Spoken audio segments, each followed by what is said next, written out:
आज मी पनीरची काळ्या मसाल्याची भाजी करणार आहे। आधी नारळ फोडलं आणि नंतर हे खोबरं मी बारीक कापून घेणार आहे।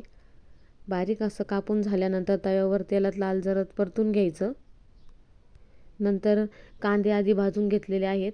तव्यावरती मिरच्या, लसूण, कोथिंबीर, कांदे सगळं मिक्स करून परत एकदा तेल टाकून भाजून घ्यायचं आणि मिक्सरला हे वाटायचं। आधी खोबरं वाटायचं, नंतर काळा मसाला वाटून घ्यायचा, नंतर पनीरचे बारीक बारीक तुकडे करून घ्यायचे आणि तेलामध्ये ते छान असे तळून घ्यायचे।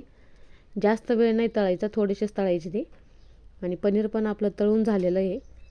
आता तेलामध्ये आधी खोबरं टाकायचं, खोबरं छान असं परतून घ्यायचं, नंतर लगेच काळा मसाला टाकायचा आणि तो पण छान असा परतून घ्यायचा।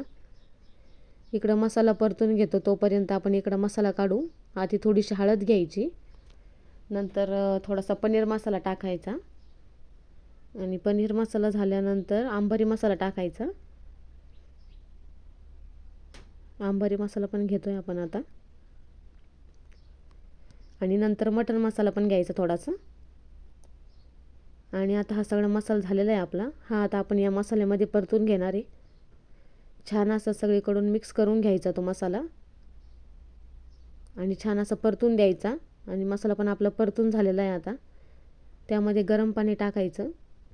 आपल्याला जेवढी भाजी लागते त्या प्रमाणात पाणी टाकायचं आणि पाणी गरमच टाकायचं। भाजी पण आपली आता तयार झालेली आहे।